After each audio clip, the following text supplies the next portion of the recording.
Hello students, कैसे हैं आप लोग। आज हम चैप्टर 16 का लास्ट पार्ट है वो हम लोग पढ़ेंगे, hormonal control of digestion. Students please आप लोग जो भी मैं आप लोगों को नोट्स दे रही हूँ एंड ऑफ द लेक्चर, तो आप उसको प्लीज़ अपने नोटबुक में लिखिएगा। ये बहुत ही आप लोगों के लिए हेल्पफुल रहेगा ये नोट्स, और मैं जो समझा रही हूँ उसे समझिएगा और ये वीडियो सेव रखिएगा, तो इन फ्यूचर आपको यूज आएगा। तो आज हम पढ़ते हैं डाइजेशन में जो प्रोसेस होती है वो हार्मोनल के बेस्ड पे होती है। तो हमारी बॉडी में बहुत सारे ऐसे हार्मोन हैं जो हमारे डाइजेशन को कंट्रोल करते हैं। तो जो हमारा जीआईटी ट्रैक्ट है, तो बेटा जीआईटी का मीनिंग क्या है? Gastro इंटेस्टिशनल tract. ओके, वो क्या है? एक हार्मोनल और न्यूरल कंट्रोल है। तो हम उसको बोलेंगे न्यूरल और हार्मोनल कंट्रोल होता है। कौन सा? हमारा ये गैस्ट्रो इंटेस्टिशनल ट्रैक्ट। ओके, अब हम लोगों को पता है, जैसे हम लोगों को फूड को हम लोग देखते हैं तो मुंह में पानी आ रहा है, सोचते हैं, स्मेल करते हैं, तो उससे क्या होता है? सिक्रीशन होता है हमारे सलाइवा में। मुंह में पानी आना, that is the secretion of saliva. तो साइट है, स्मेल है, ये सब कुछ हमारा ओरल कैविटी में जो सिक्रीशंस होता है वो भी एक हार्मोन बेस्ड होता है। बहुत सारा गैस्ट्रिक जूस जो रिलीज करता है हमारा स्टमक, इंटेस्टाइन। ओके, तो जो गैस्ट्रिक जूस रिलीज्ड होता है और इंटेस्टिशनल सिक्रीशन होता है वो भी क्या होता है? एक हार्मोनल बेस्ड होता है। हमारे एलिमेंट्री कैनाल में बहुत सारे मस्कुलर एक्टिविटी होते हैं जो न्यूरल मैकेनिज्म से कनेक्टेड है। ओके, अब वैसे ही बहुत सारे एग्जाम्पल्स हम लोग देखते हैं कौन कौन से हॉर्मोन्स जो होते हैं। पहला आता है हार्मोन जैसे कि गैस्ट्रिन, आप लोगों को याद रखना है। ओके, सेकेंड आता है दैट इज जीआईपी। इसका फुल फॉर्म है गैस्ट्रिक इनहिबिटरी पेप्टाइड। ठीक है, फिर आता है सिक्रेटिन, फिर आता है कोलेसाइटोकाइनिन। ठीक है, सीसीके। ये इस तरह से 4 हार्मोन्स है। तो वैसे ही जो गैस्ट्रिन होता है, ओके, वो क्या करता है? वो कहाँ पे रिलीज होता है? ध्यान से सुनिएगा, आपको ये चारों हार्मोन के नाम याद रखना है। ये गैस्ट्रिन है वो रिलीज कौन करता है? स्टमक। और स्टमक में रिलीज करके वो क्या काम करता है? गैस्ट्रिक जूस को रिलीज करता है। ओके, ये गैस्ट्रिक इनहिबिटरी पेप्टाइड है वो भी कौन रिलीज करता है? हमारा स्टमक का वॉल रिलीज करता है। और वो गैस्ट्रिक जूस ज्यादा रिलीज ना हो सके तो उसको क्या करता है? इनहिबिट करता है, रोकता है। ठीक है, सिक्रेटिन कौन रिलीज करता है? ये रिलीज करेगा पैनक्रियास, लीवर और स्टमक रिलीज करता है। ठीक है, और ये रिलीज करता है कौन सा? That is bicarbonate. वो रिलीज करता है बाइकार्बोनेट्स, और बाइल को भी वो रिलीज होने में इंक्रीज करता है। ध्यान से सुनिएगा आप लोग। कोलेसाइटोकाइनिन वेरी इंपॉर्टेंट। हमेशा कौन रिलीज करता है? लीवर के अंदर जहाँ पे बाइल स्टोर होता है, कौन करता है? Gall bladder. ओके, तो ये गॉल ब्लैडर जो गॉल ब्लैडर में कौन सा होता है? ये कोलेसाइटोकाइनिन होता है। और पैनक्रियास भी ये रिलीज करता है, जिससे बाइल रिलीज हो सके, और पैनक्रियाटिक जूस जिससे बाइल रिलीज हो सके और क्या हो सके? पैनक्रियाटिक जूस रिलीज हो सके। ये था hormonal control of digestion. Okay बेटा, नेक्स्ट हमारा टॉपिक आता है एब्जॉर्प्शन ऑफ डाइजेस्टेड प्रोडक्ट्स। अब बेटा, अब हमें पता है कि डाइजेशन हो चुका है, अब एब्जॉर्प्शन करना है। ऑफ कोर्स हमारा एब्जॉर्प्शन कौन करता है? विली कहाँ पे प्रेजेंट है? Small intestine and large intestine में। विली का हम लोगों ने पढ़ा हुआ है, लाइक ये इस तरह से है, ये विली, इसका ये हेयर सेल्स प्रेजेंट है, और बहुत सारे ब्लड और लिम्फ यहाँ पे सर्कुलेट करते हैं इसके अंदर। ओके, तो वैसे ही जो एब्जॉर्प्शन होता है वो एक एंड प्रोडक्ट है डाइजेशन का, जिससे वो पास होके कहाँ पे जाएगा? जो इंटरस्टिशनल म्यूकोसा लेयर है जहाँ पे कौन पे प्रेजेंट है? विली, वो हेल्प करता है एब्जॉर्ब करने के लिए विद द हेल्प ऑफ अलग अलग ट्रांसपोर्ट मैकेनिज्म। आपने 11th में भी ये सब पढ़ा हुआ है। पैसिव ट्रांसपोर्ट, एक्टिव ट्रांसपोर्ट और फैसिलिटेटेड ट्रांसपोर्ट मैकेनिज्म। ठीक है, अब ये सब कुछ क्या करेगा, डिफ्यूजन्स के थ्रू भी होते हैं। लाइक बहुत सारे ऐसे हैं, दैट इज मोनोसेकेराइड्स होते हैं, एमिनो एसिड्स होते हैं, इलेक्ट्रोलाइट्स होते हैं। ये सब कुछ क्या करेगा, with the help of the diffusion process, with the help of the simple diffusions के थ्रू वो क्या करते हैं, एब्जॉर्ब करते हैं। वैसे ही ग्लूकोज होता है, ओके, अमीनो एसिड होता है। ये सबको क्या चाहिए, एक कैरियर प्रोटीन चाहिए जो हेल्प करता है एब्जॉर्प्शन करने के लिए, कैरियर प्रोटीन चाहिए।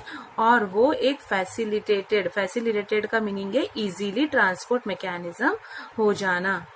ठीक है, अब यही जो ट्रांसपोर्ट होके हेल्प करते हैं और वही एनर्जी रिक्वायर करते हैं। यानी कि एनर्जी रिक्वायर करने के लिए हम लोगों को पता है कि जो एक्टिव एनर्जी होती है, ओके, उसको क्या चाहिए, एनर्जी चाहिए। ओके, तो एक्टिव ट्रांसपोर्ट को क्या चाहिए, एनर्जी मैकेनिज्म चाहिए। तो एक्टिव ट्रांसपोर्ट के लिए क्या है, एनर्जी है। अब इसी के टाइम पे क्या होते हैं, बहुत सारे इलेक्ट्रोलाइट्स एब्जॉर्ब्स होते हैं। ओके, लाइक बहुत सारे ऐसे फैटी एसिड्स होते हैं, तुम लोग ये खाते हो चीज वगैरह, बटर, वो क्या होता है, वो एब्जॉर्ब नहीं हो सकता है। ओके, तो फैटी एसिड या ग्लिसरॉल है, वो they are insoluble in nature and it can not be absorb into the blood. Okay, so this fatty acid and glycerol breaks down into the small droplets.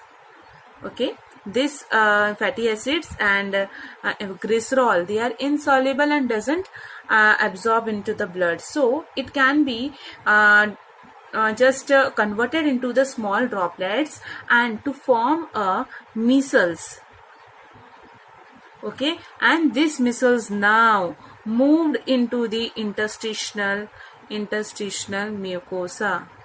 Okay, समझ में आया। ये fatty acids and, ऐसे पूछ सकते हैं fatty acid and glycerol का किस तरह का ये डाइजेशन होता है, तो आपको ये याद रखना है किस तरह से एब्जॉर्प्शन होता है। तो वो मीसल्स फॉर्म में होता है। ओके, अब ये जो होते हैं मीसल्स के फॉर्म में, ये इंटरस्टिशनल म्यूकोसा ने एब्जॉर्ब तो कर दिया, और कुछ ऐसे स्मॉल प्रोटीन्स होते हैं, that is they are the chylomicrons. अब ये जो मिसल्स है वो क्या कर रहे हैं, बहुत सारे ऐसे स्मॉल प्रोटीन्स होते हैं। ओके, ध्यान से सुनिएगा, ये जो स्मॉल प्रोटीन्स होते हैं, they are coated with the fat globules. Small proteins are coated with the fat globules, and that fat globules is known as the chylomicrons.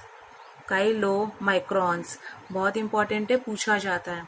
Okay, and this chylomicrons is now transported into the lymph vessels.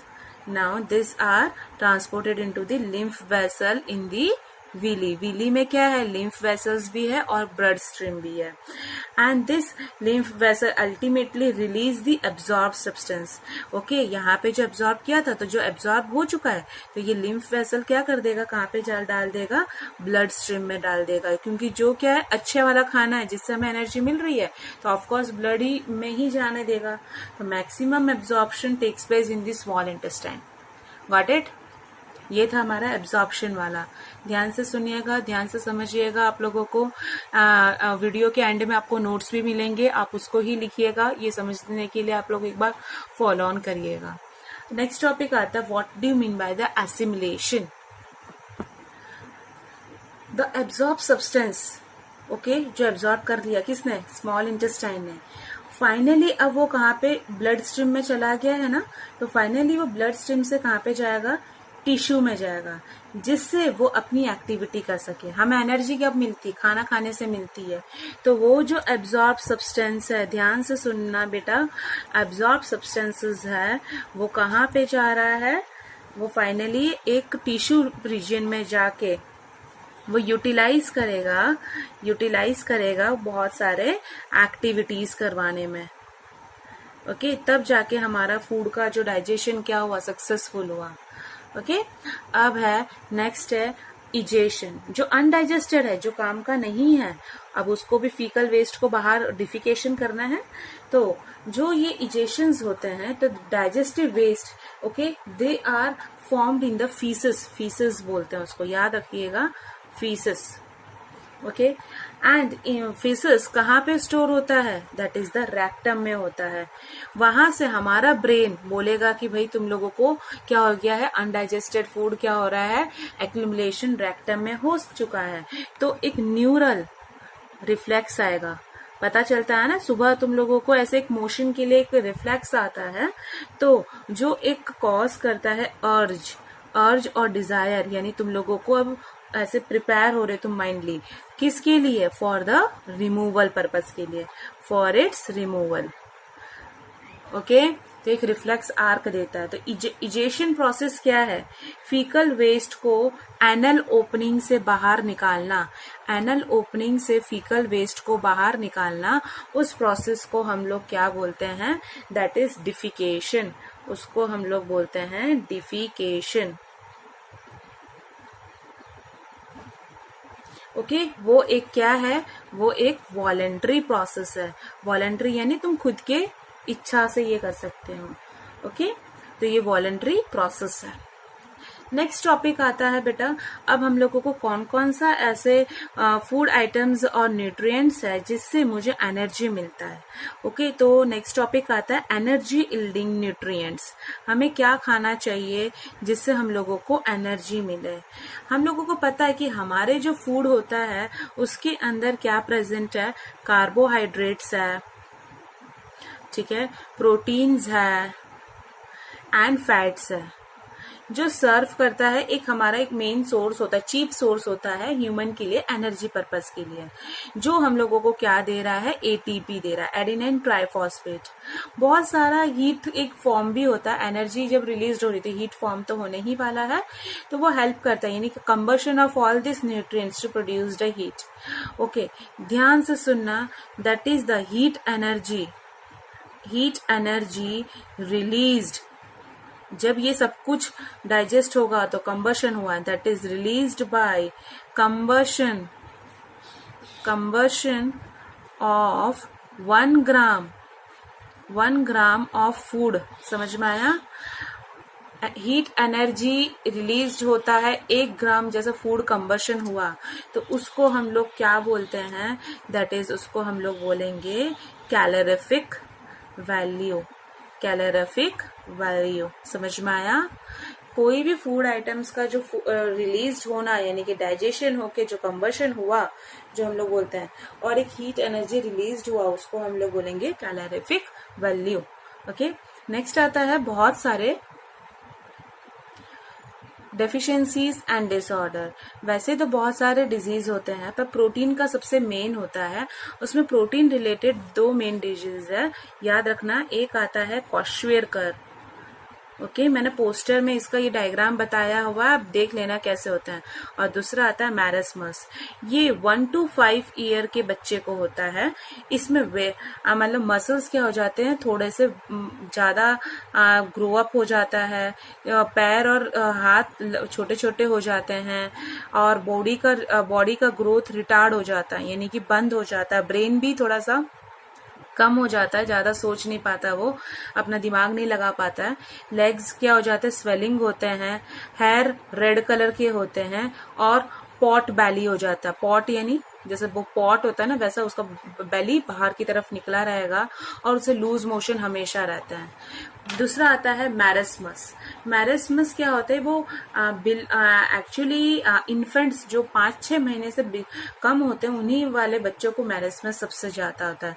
तो हम लोग बोल सकते हैं कि that is the below the age of 1 year, below the age of 1 year, okay. इसमें भी growth वगैरह नहीं होता है, टिश्यू बढ़ता ही नहीं हो, हाइट छोटी सी रह जाती है, हाथ और पैर बहुत पतले होते हैं, उसकी स्किन फटी हुई रहती है, और ड्राई और रिंकल्ड होता है, यानी झुर्रियां पड़ जाती है, उसको भी डायरिया का प्रॉब्लम रहता है।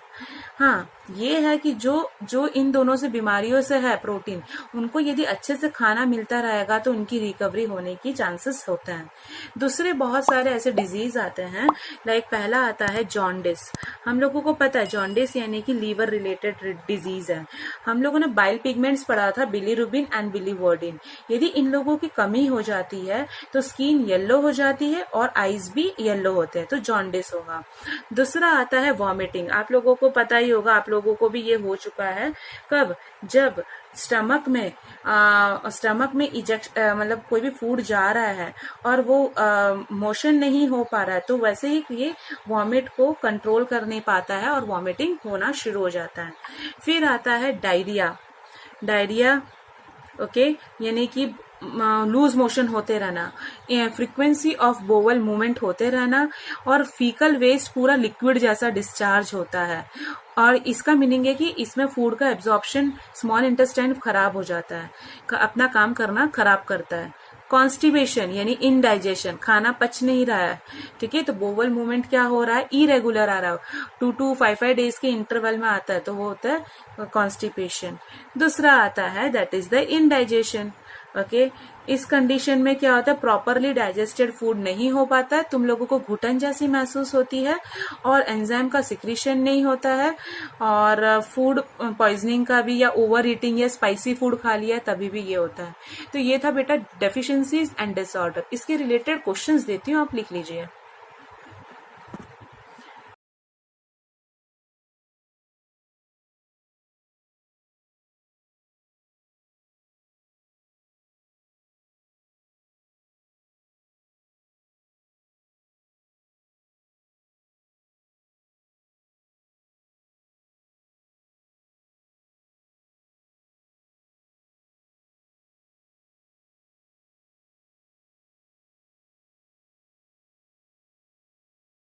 आज का टॉपिक मैं यहाँ पे कंप्लीट करती हूँ। प्लीज़ ये वीडियो आप ज़्यादा से ज़्यादा शेयर करिए, सब्सक्राइब करिए और कमेंट करिए। Thank you so much students.